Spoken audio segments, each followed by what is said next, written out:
Selamat datang di Introksi TV, TV-nya para netizen. Sebenarnya saya tinggal melengkapi saja, tapi ada yang penting yang ingin saya sampaikan supaya kita bisa melihat penempatan TNI ini secara proporsional. Pertama, KPK pernah juga melakukan MOU dengan TNI. Itu pada saat Panglima Laksamana Agus Suhartono. Nah, itu pernah. Kemudian apa yang diperjanjikan di dalam MOU itu? Itu ada beberapa poin. Di antaranya ya pelibatan personil TNI yang diperbantukan di KPK. Satu. Kemudian kerjasama dalam bidang pendidikan dan pelatihan. Apa yang dilakukan kerjasama dalam pendidikan dan pelatihan? Pada saat itu seluruh pegawai KPK itu menjalani diklat di Batu Jajar, markas diklat Kopassus. Kebetulan saya sendiri yang buka diklat itu bersama Pak Agus Sutoyo, Agus Tomo ya, dan Kopassus pada saat itu. Salah satu alumninya itu Febri, itu alumni Batu Jajar. Kemudian yang ketiga, pemberian fasilitas-fasilitas yang dimiliki TNI yang selama ini sudah tidak dipergunakan secara maksimal diberikan kepada KPK. Apa itu? Rutan Guntur. Jadi ada rumah tahanan yang dulu dipakai oleh TNI itu sudah tidak digunakan, maka diberikan kepada KPK pada saat itu Pak Karni. Maka digunakanlah rutan Guntur itu untuk tahanan koruptor. Kemudian setelah itu kita buat lagi nih perjanjian-perjanjian. Perjanjian ini tidak melibatkan saja TNI, tapi melibatkan Polri dan Kejaksaan.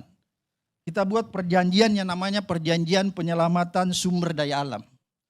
Kebetulan yang tanda tangan pada saat itu saya, kemudian almarhum Pak Basir Farib sebagai Jaksa Agung, Kapolrinya Pak Timur Pradopo, kemudian Panglimanya pada saat itu sudah berganti dijabat oleh Pak Muldoko. Kenapa ini penting? Karena kita lihat bahwa pada saat itu kita ingin memperbaiki nih tata kelola sumber daya alam yang dirampok. Jadi kita sudah menghitung pada saat itu, Litbang KPK sudah menghitung bahwa kalau sebenarnya ya sumber daya alam kita ini dikelola secara maksimal dan tidak terjadi fraud, tidak terjadi kebocoran, maka kita bisa menghasilkan pendapatan negara yang luar biasa. Dan kita sampai menghitung, dan ini sering dikutip oleh Pak Mahfud apa yang saya sampaikan, bahwa kita bisa memberi pendapatan setiap orang itu kurang lebih 20 juta. Jadi kelihatan nggak ada orang miskin pada saat itu. Oleh karena itu kita konsentrasi memperbaiki sumber daya alam kita. Kenapa TNI kita libatkan pada saat itu? Kenapa Polri kita libatkan?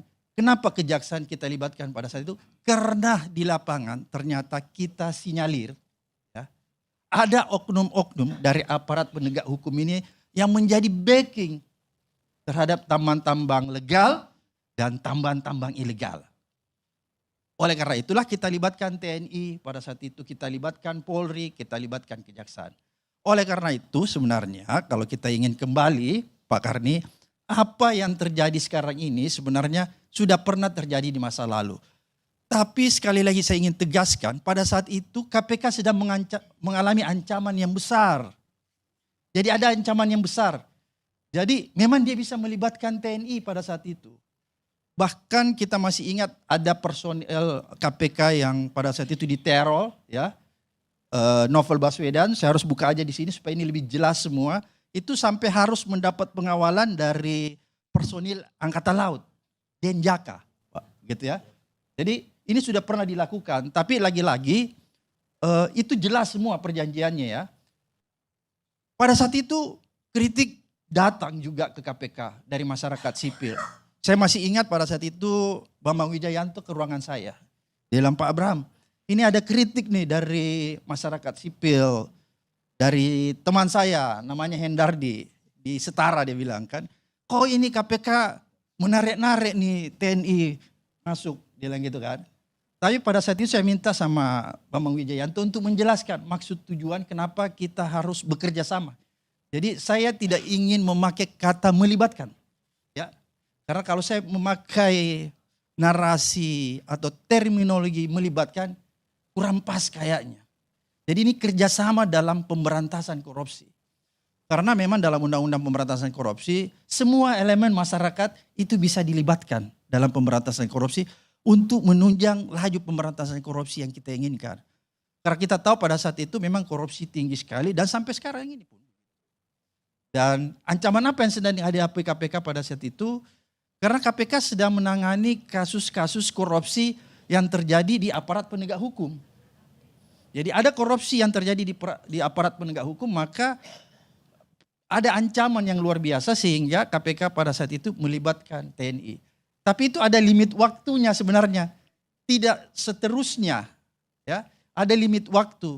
Ketika ancaman itu eskalasinya sudah menurun, maka kerjasama atau pelibatan TNI itu perlahan demi perlahan diminimalkan.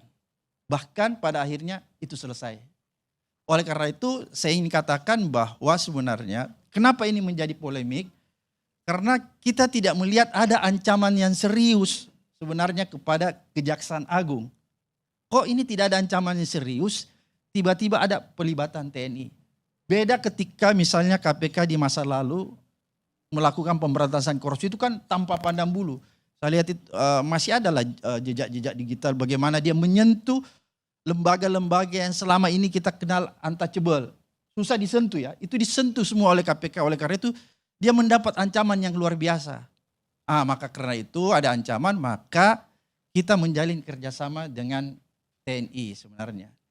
Jadi persoalan yang sedang kita hadapi hari ini harus ada transparansi dari pihak Kejaksaan Agung. Ancaman apa yang sedang dihadapi sehingga Kejaksaan Agung ini harus melibatkan TNI. Ini yang tidak transparan sebenarnya ya. Kalau kita cuma berdasarkan ada peristiwa, misalnya ada peristiwa di Kuntit, ya, Jampitsus. Tapi kan kita tidak tahu apa substansinya sampai Jampitsus itu di Kuntit. Karena kalau kita mau lihat dari kasus-kasus yang sedang ditangani kejaksaan, kita tanda tanya juga Bung Karni. Misalnya kasus Timah, kan nggak selesai. Yang diselesaikan itu cuma klaster aja tuh suaminya artis. Itu kan nggak ada apa-apa tuh. Biar Polsek bisa tanganin itu Bung Karni ya. Jadi heran juga saya sebenarnya ya. Harusnya yang diambil itu intelektual dadernya atau yang untouchable. Ini kan masa cuma beraninya sama suami artis. Belum lagi kalau kita bicara dengan kasus minyak sekarang. Itu semua masih di pinggiran. Bukan orang-orang yang selama ini kita tahu orang-orang yang punya kekuatan backup politik dan backup kekuasaan itu kan enggak. Oleh karena itu saya melihat ini kejaksaan ancaman apa yang sedang dihadapi. Ya. Kalau seandainya kejaksaan itu bisa transparan, katakanlah dia bilang kita sedang menangani atau mengusut kasus korupsi yang terjadi di lembaga penegakan hukum gitu-gitu ya. Itu masyarakat bisa terima. Karena itu pernah terjadi di KPK. KPK bilang pada saat itu sama Hendardi, ini kita sedang menangani kasus korupsi yang terjadi di lembaga penegakan hukum. Oleh sebab itu tidak menimbulkan polemik pada saat itu. Jadi harusnya kejaksaan kalau tidak ingin menimbulkan polemik makanya harus menjelaskan ancaman apa yang sedang dihadapi. Dan maksud tujuan kerjasama itu harus jelas sebenarnya. Kalau semua ini bisa disampaikan secara transparan, ya, saya pikir ini malam kita tidak perlu berdebat terlalu panjang.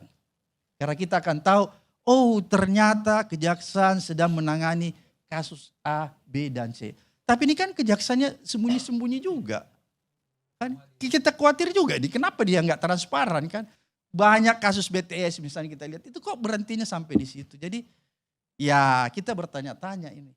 Ada apa sebenarnya? Tapi kalau misalnya justru misalnya Prabowo, Baik, Pak wah ini Jam juga.